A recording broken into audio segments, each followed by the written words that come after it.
Today I actually wanted to talk a little bit about managing and management when it comes to how you can effectively manage your team remotely, especially during times of what we can honestly call a crisis. So I started thinking about this because last week and even yesterday, I saw, whether it was on LinkedIn or Instagram or even Facebook, people posting these really cool photos of their entire team on a Zoom chat or Google Hangout, even Microsoft Teams, which is one of the programs my company uses. So, and people are on there and they're having these great meetings and everybody's involved, everyone's in video, people are sharing selfies of their work from home attire.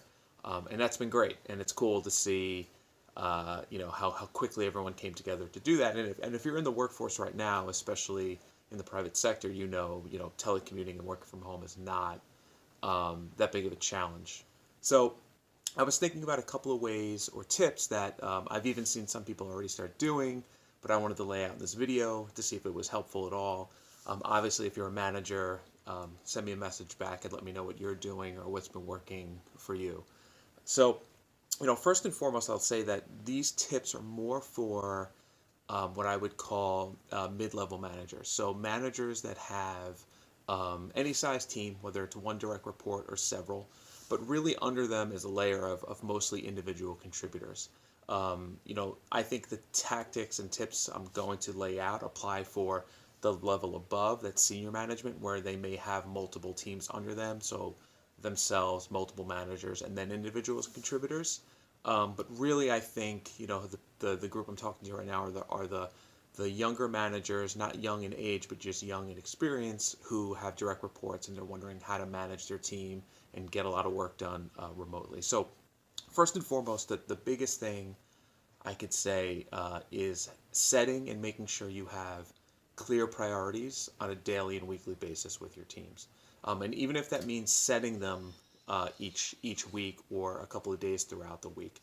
Now, priorities are something that should be set ongoing. If your corporate structure is right, you guys should be aware of what the priorities are from the company from a quarterly and annual perspective. But as everyone knows, those can change on a day-to-day basis. They change rapidly, and a lot of times communication is fragmented when they do change, or what those priorities are going to be next quarter.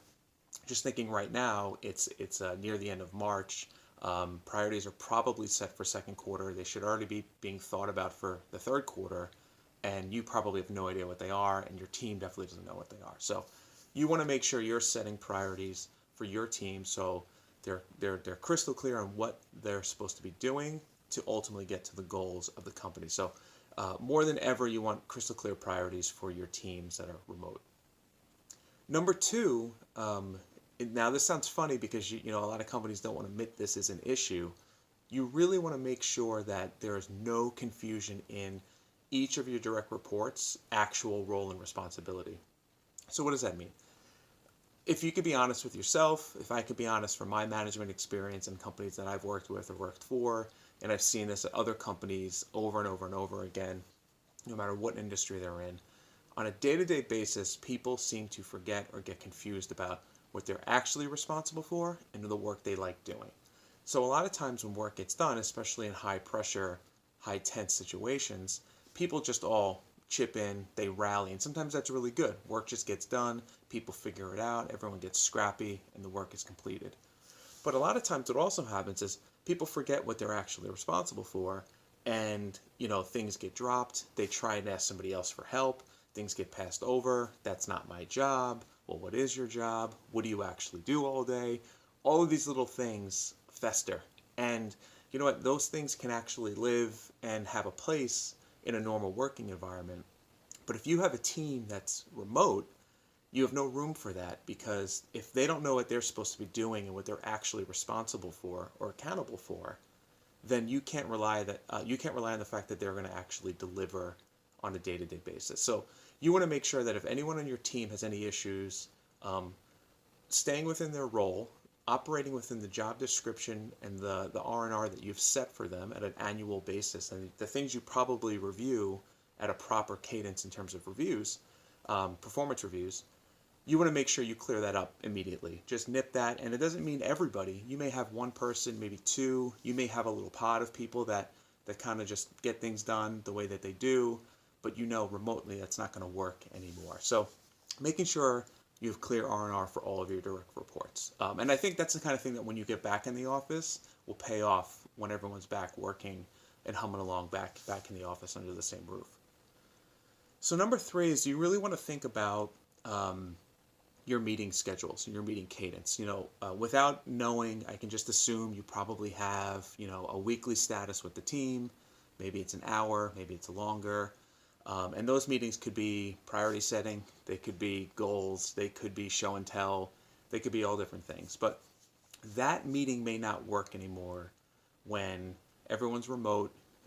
People have their own obligations now personally. You're going to have to think about all these other circumstances throughout the day, where they're working, how they're working, all of that. And one thing you may want to try, and I've actually seen this with a few people that I'm connected with on LinkedIn already do this, is you may want to try and operate like a product and engineering group for a little while.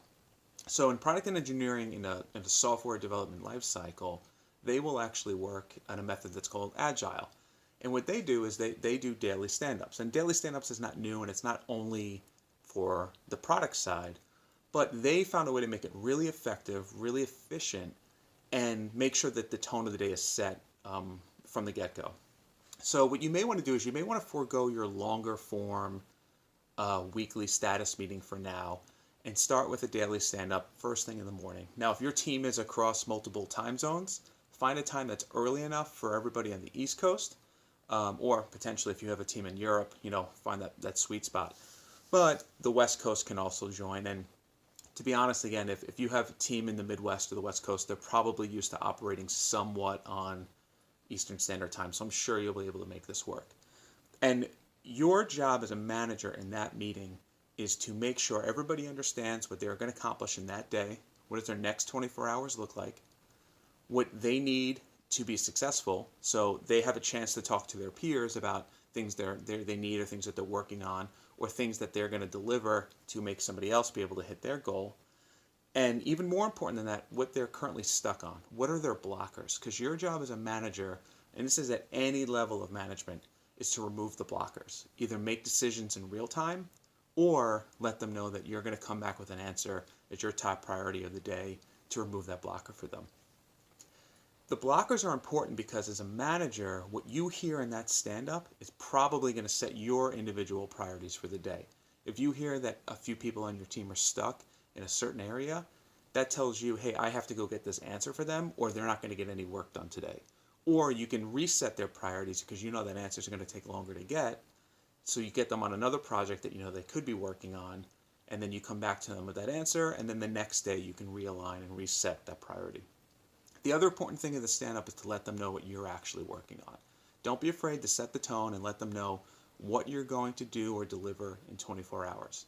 Don't talk about all the meetings you have. Talk about all the strategic thinking, the decisions that have to be made, and then yes, if you are accountable for certain work and deliverables, make sure those are accounted for as well in your update. Stand-up should be quick. They are not 30 minutes, they're not an hour, they're 15, 20 minutes, and if things and topics start snowballing, that's an indicator to you that you need to have a follow-up meeting with a smaller set of the group to solve those answers. I think there's room for a weekly status, but we'll get to that later on in this video about how to maybe leverage your weekly status for a different goal. The other big thing for a manager when you're working remote in times like this is how are you managing back up to your boss? So if you're a mid-level manager, or even if you're a senior level manager, chances are you report to somebody else in the org that has a lot of direct reports, that oversees a lot of functions. Even if your company's small, they may just be wearing many hats and they don't have time to think about all these little things, but they're remote now too. So they don't have time for you to pop into their office. They can't walk by your desk.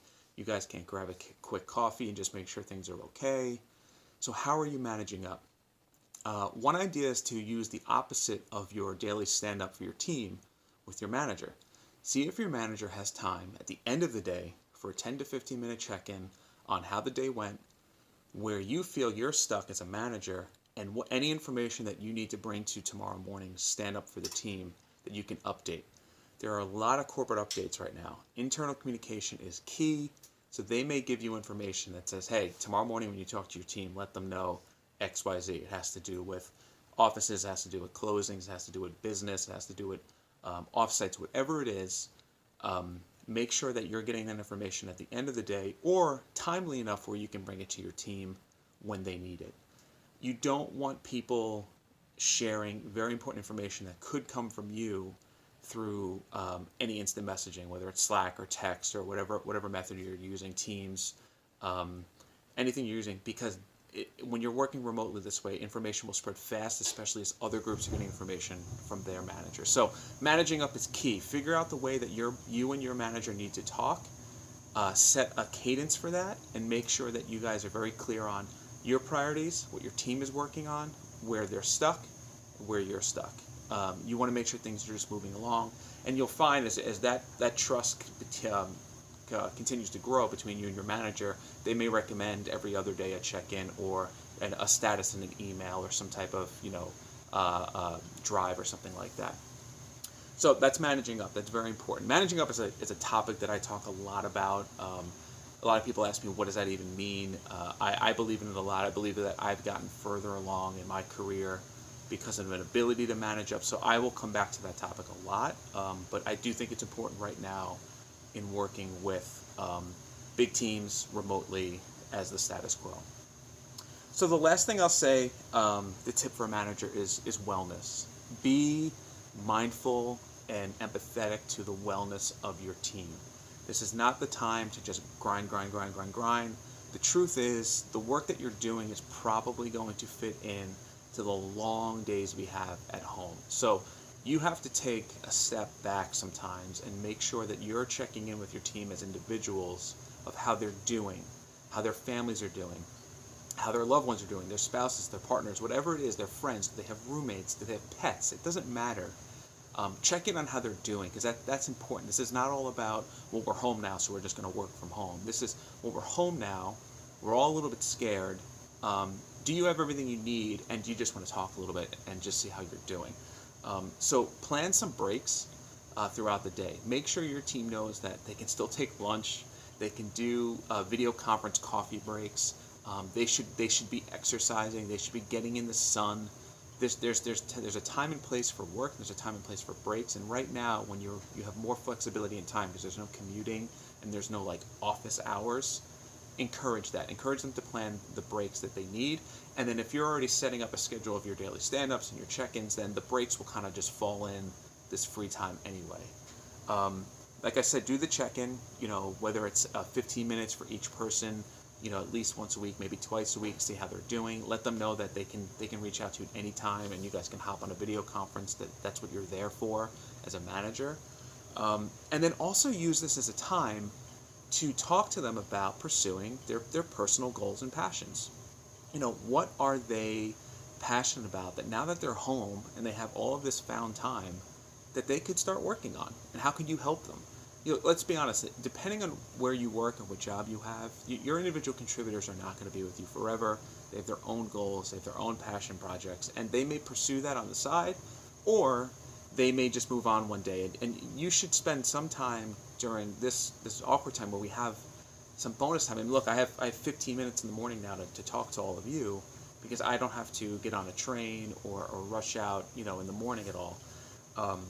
For them to start thinking about what's next or what they want to do. And as a manager who really cares about them, you should spend a little time doing that while you have the time. And really just make sure that mentally they're doing okay and they have what they need. Maybe challenge yourself a little bit to do things that you don't normally have the time to do. And a good manager who really cares about their direct reports will try and pull that out of them. Because the truth is, depending on where these people are in their career, they may not know how to do that. They may not know that they're allowed to do that. They may be intimidated by that. So now's the time to try and see what they really are into doing, pull that out of them, because I have a bet that if you can get them humming on their personal passions, that their professional work, the work that they're doing for you and for the company that you both work for, will improve.